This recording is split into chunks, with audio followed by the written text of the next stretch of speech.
Thank you very much for being here and your request to comment on the tragic loss of Tom Sullivan.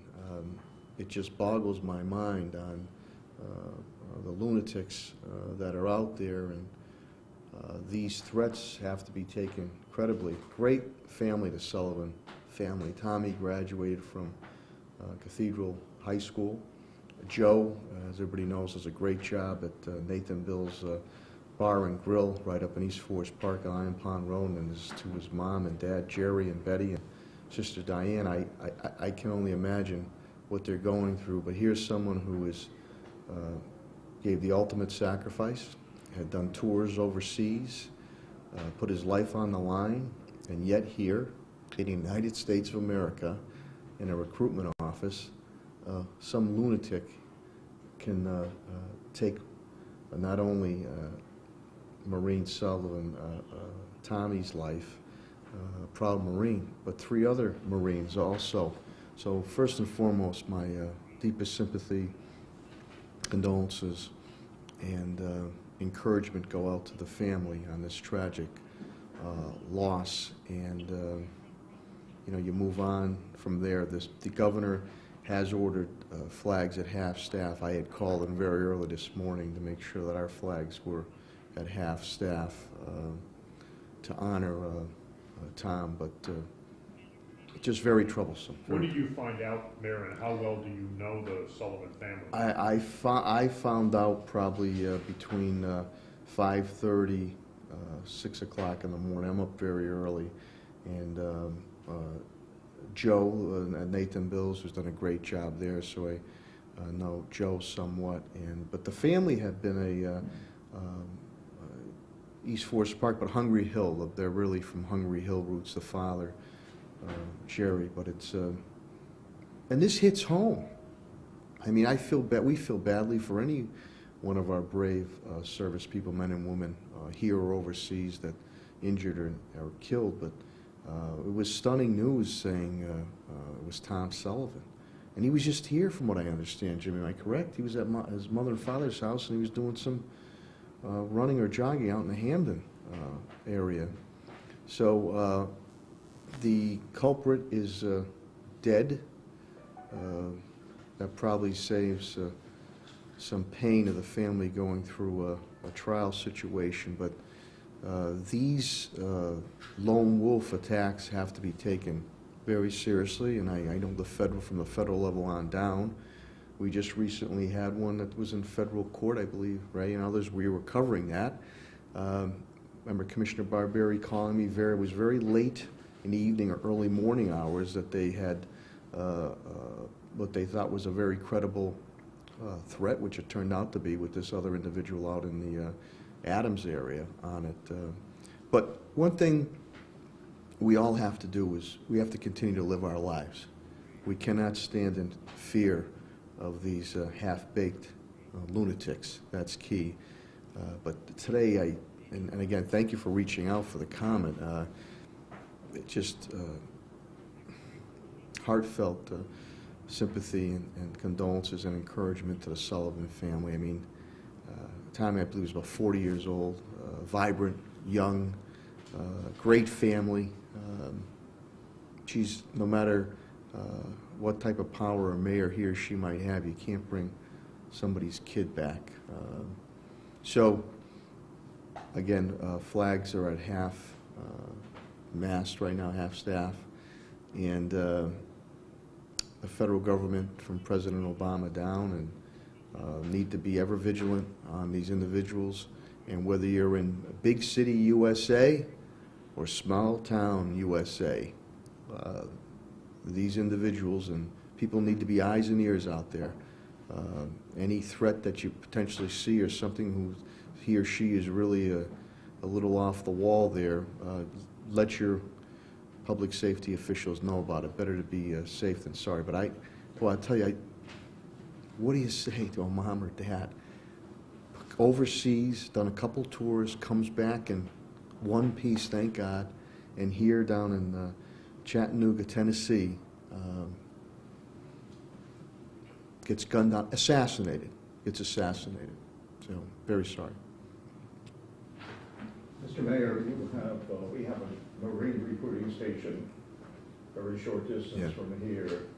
Are we satisfied with the security, or will there be stepped-up security? You mentioned you spoke with the chief. Yeah, I believe Commissioner Barberi was very, very proactive. Men and women in blue, they'll put that on heightened alert. I also understand, again, I am not an expert on this, but from the military department, federal division, I do not know if these men and women in our armed force services are allowed to carry weapons. I don't know if that's, there obviously there's a reason why or why not. Maybe that has to be relooked at also too. But anytime there's any type of heightened activity or something occurs, Commissioner Barberi and our men and women in blue act appropriately, obviously working with our state and federal partners on it. Because it's a good point you bring across.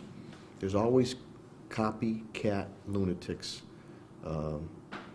out there, and never think, God forbid, that it couldn't happen to any one of us. Obviously, the Sullivan family would pray day and night that their son would come home after his brave efforts overseas, and just tragic.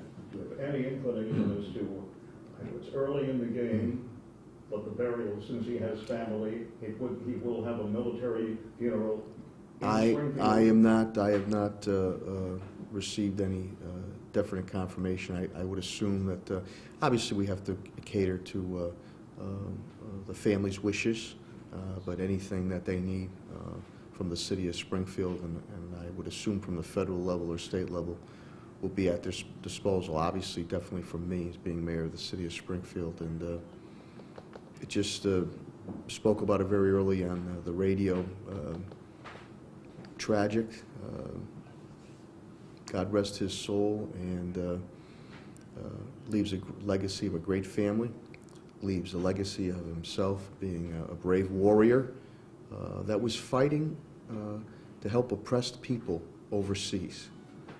And I just don't know what gets into some of these people's heads that they can be brainwashed. And again, it only takes a few. No matter what creed, color, background, what element, what ethnic group you're from, only takes a few, one or two bad apples that get these lunatic-type thoughts, and then they're allowed to proceed on them. And that's important, whether you're a store clerk all the way up or down. If you start to see some unusual purchases being made, if you start to see some unusual actions being made. I know many people say, geez, I really don't want to get involved. You need to get involved. I asked that from the people of Springfield residents when we're dealing with the hotspot areas of urban America. You need to be part of the solution and go to the authorities so it can be looked at. But this is about the Sullivan family, and again, but what do you say to a mom and dad? Are you able to tell us what church the family attends? That I could not tell you. That I could. Again, I really, this is to be left to the family. It's personal.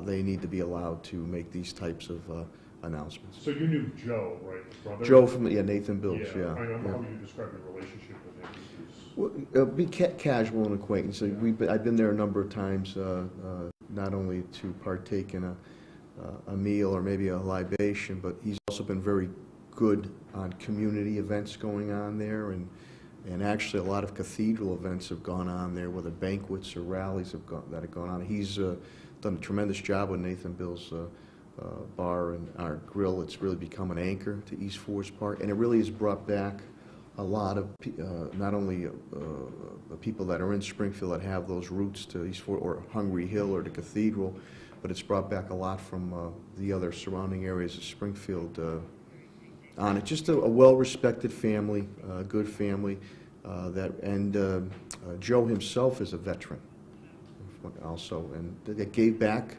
not only to their community, but gave back to the country in their service. You know, being mayor, we all have hectic schedules, but your schedule can change like that for something maybe good happening, or unfortunately many times it's for something that bad that happens. So deepest condolences and sympathies to the Sullivan family, and encouragement, and again, if there's anything they need from the city of Springfield, as we have done for other veterans who have lost their lives early on this conflict in the Middle East, dating back to the 2000s. Thank you, Mayor. Thank you. Thank you, Mayor. Thank you.